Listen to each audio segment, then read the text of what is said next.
వచ్చిన మీడియా మిత్రులందరికీ పేరు పేరున అందరికీ దండాలు పెడుతున్నా.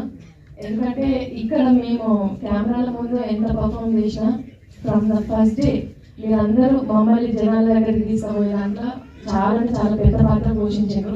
అందుకు మీ అందరికీ నేను జీవితాంతం రుణపడి ఉంటా. అండ్ ఇప్పుడు సినిమా గురించి అంతా మీరందరూ చెప్తూనే ఉన్నారు. ఏదో నేను ఉడతపక్కి సాయం మాత్రమే చేశాను, కానీ కష్టం మీదది, ఫలితం అందరిది.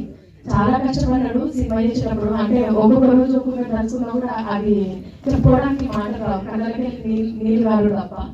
సో అంత మంచి కష్టం కూడా మాకు ఒక మెమరీ లాగా ఉండిపోయింది. ముగ్గురితో స్టార్ట్ అయింది సినిమా. రాకేష్ గారు, అంజన్న, చరణ్ అన్న ముగ్గురితో స్టార్ట్ అయ్యి దాని తర్వాత వంశీ శేఖర్ అన్న వాళ్ళ హ్యాండ్ మా ఆనందానికి మా కష్టానికి ఇట్లాంటి కష్టాలు ఇంకా ఎన్నైనా ఎదుర్కోవచ్చు అనే ఒక భరోసా వచ్చింది. అంటే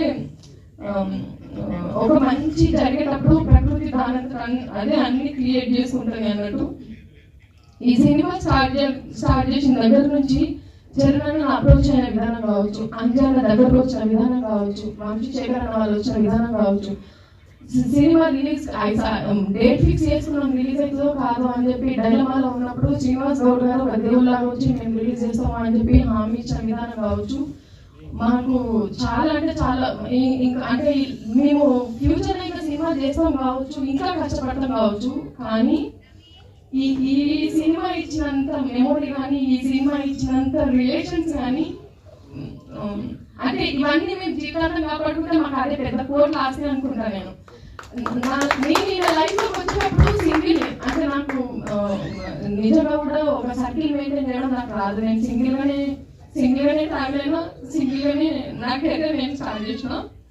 ఈ లైఫ్ లోకి వచ్చిన తర్వాత ఈయన ఏదైతే క్రియేట్ చేసుకున్నాడో ఒక ఆర లైఫ్ లాంగ్ నేను తోడుని కాపాడుకుంటే అదే నాకు బిగ్ అచీవ్మెంట్ అనుకుంటా నేను. అందుకే ఈయనతో చాలాసార్లు చెప్తాను, నేనేం నాకు ఇది సంపాదించుకోవాలి, అది చేసుకోవాలి, నేను ఇట్లా బతకాలనేది నాకు ఏం లేదండి. మీరు సంపాదించుకున్న వాటిని నేను కాపాడుకుంటే నా నజంగా ధన్యం అది అని చెప్పి. సో నిజంగా ఇంతమంది ఉండి ఏ సినిమా చేసినా మీరు ఎక్కడ అడుగుపెట్టినా మీరు ఎవరు చేయబట్టుకున్నా వాళ్ళు నిజంగా ఒక ఫెవికల్ లెక్క మీతో అతికిపోయి ఉంటారు.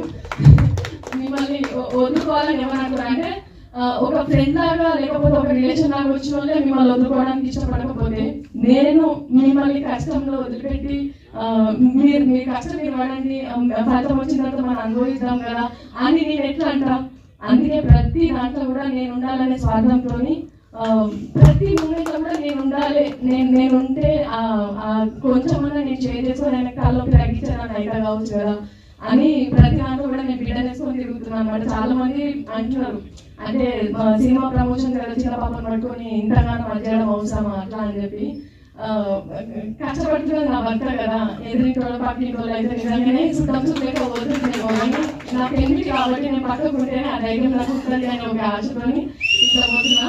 సో సినిమాలో పనిచేసి తండ్రిగా పనిచేసిన లోహిత్ అన్న ఇక్కడ కూడా నన్ను మాట్లాడి ఎక్కడ కూడా నన్ను తొక్కేసాను, మీరు మాట్లాడలేదు అనుకోవచ్చు. సో లోహిత్ అన్న కావచ్చు, మహిమద్ అన్న అండ్ అతక వీళ్ళందరి గురించి ఎందుకు చెప్పుకున్నాను నాకు అంటే లొకేషన్లోకి వెళ్ళిన తర్వాత ఈయన చూసుకొని నేను చాలా రిలాక్స్గా కూర్చుంటుండే. ఎందుకంటే ఇక్కడ కూడా నేను కొంచెం జాగ్రత్తగా చూసుకోవాలని ఏమన్నా అంటే మైండ్ ప్రెషర్ అనేది బాగానే అర్థమవుతుంది. కొంచెం చుట్టూ ఉన్న వాళ్ళకంటే కూడా ఆ వైబ్ ఏంటన్నా తెలుస్తుంది, నేను టెన్షన్ పడుతున్నాడు అని ముఖం చూసినప్పుడు.